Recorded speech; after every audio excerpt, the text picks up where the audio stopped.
अगर आप कभी दिल्ली की किसी पॉश कॉलोनी में घूमे हैं तो आपको लगा होगा, वाह कितनी शांति है, कितने सुंदर मकान हैं, कितना शानदार इलाका है। लेकिन ठहरिए, इस चमक के पीछे एक काली परत भी है, पब्लिक स्पेस पर कब्जे की परत। आज हम आपको ले चलेंगे साउथ दिल्ली के उन एलीट एरियाज यानी रईसों के इलाके में, जहां फुटपाथ जो कभी आपके और मेरे चलने के लिए बने थे, अब धीरे धीरे गायब हो रहे हैं। अतिक्रमण उनको निगल रहा है। 1940 से 50 के दशक की बात है। कुछ जाट किसान हौज खास इलाके में आकर रहने लगे। फिर 60 से 70 का दशक आते आते यहाँ और आबादी बसने लगी। आज यहाँ जमीन का रेट 2.5 लाख रुपए प्रति वर्ग मीटर तक पहुंच चुका है। शानदार सड़कें, ऊंचे पेड़, गेट से बंद एक्सक्लूसिविटी है। लेकिन जरा फुटपाथ पर तो नजर डालिए, क्या आपको कहीं फुटपाथ दिख रहा है? नहीं ना। तो जरा ध्यान दीजिए, आपको दिखेगा कि कैसे यहाँ अवैध कब्जे फुटपाथ को निगल रहे हैं। उदाहरण के लिए हौज खास एनक्लेव का के ब्लॉक देखिए। यहाँ सिर्फ 5 गलियों में ही करीब 534 मीटर पैदल रास्ता गायब हो चुका है। एक गली में 9 घरों ने औसतन 16-16 मीटर जमीन हड़प ली है। बाकी 4 गलियों में भी 33 घरों ने मिल मिलाकर करीब 400 मीटर फुटपाथ पर कब्जा कर लिया है। क्या आपको पता है, इंडियन रोड्स कांग्रेस यानी IRC, जो कि देश भर की सड़कों के लिए रखरखाव और मानक तय करता है, उसके मुताबिक फुटपाथ की चौड़ाई कम से कम 1.8 मीटर होनी चाहिए और इसे किसी भी तरह के कब्जे से मुक्त होना चाहिए।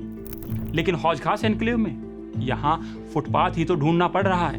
कुछ ऐसा ही हाल सफदरजंग डेवलपमेंट एरिया और शिवालिक कॉलोनी का भी है। SDA को 1960 के दशक में दिल्ली विकास प्राधिकरण यानी DDA ने प्लान किया था। लेकिन आज यहाँ प्लानिंग कम और पर्सनल कब्जों का मुजाहिरा ज्यादा हो रहा है। वहीं पास ही बसी शिवालिक कॉलोनी का भी यही हाल है। जमीन के भाव तो यहाँ भी आसमान छू रहे हैं, लेकिन फुटपाथ पर कब्जे के नज़ारे यहाँ भी आराम से देखने को मिल जाते हैं। इन दोनों जगहों पर कब्जे के बारे में ज़्यादा जानकारी के लिए आप मेरी साथी दृष्टि चौधरी की ये रिपोर्ट पढ़िए। क्या शहरों में फुटपाथ पर कब्जे सिर्फ इसलिए चिंता का विषय हैं कि वो अवैध हैं, या फिर ये जानलेवा भी हैं? दिल्ली पुलिस की ये रिपोर्ट देखिए। रिपोर्ट बताती है कि सड़क हादसों में सबसे ज्यादा पैदल चलने वालों की ही मौत होती है। साल 2023 की बात करें तो अकेले दिल्ली में 622 लोगों की मौत हुई और 1941 लोग घायल हुए। साल 2022 में 629 लोग मारे गए थे और साल 2019 से 24 की बात करें तो रिपोर्ट के मुताबिक अब तक करीब 3000 पैदल यात्री अपनी जान गंवा चुके हैं। और इसकी वजह दिल्ली पुलिस की यही रिपोर्ट बताती है कि फुटपाथों का ठीक से रखरखाव यानी कब्जे भी इन मौतों की वजहों में से एक है। तो साफ है कि फुटपाथ पर कब्जे सिर्फ कानून से नहीं, लोगों की जिंदगी से भी खेल रहे हैं।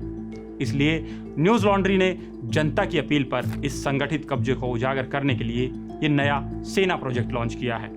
दृष्टि की यह रिपोर्ट भी हमारे इसी सेना प्रोजेक्ट का हिस्सा है। आपके सहयोग से हम ये पता लगाएंगे कि किस तरह शहरों की सार्वजनिक जगहें रईसों की चरागाह बनती जा रही हैं और इसकी कीमत कौन चुका रहा है। तो हमारे इस NL सेना प्रोजेक्ट को मदद कीजिए ताकि जो जगहें आम लोगों की हैं उन पर उनका हक फिर से कायम हो। धन्यवाद। पत्रकारिता का नासूर बन चुके विज्ञापन के मॉडल को खारिज करके खबरों की इस दुनिया को बदलिए ताकि पत्रकारिता आपके लिए जवाबदेह बने। newslaundry.com/subscription पर क्लिक कीजिए और अपने मन मुताबिक पेमेंट का विकल्प चुनिए, क्योंकि हमारे सब्सक्राइबर्स का नारा है, मेरे खर्च पर आजाद हैं खबरें।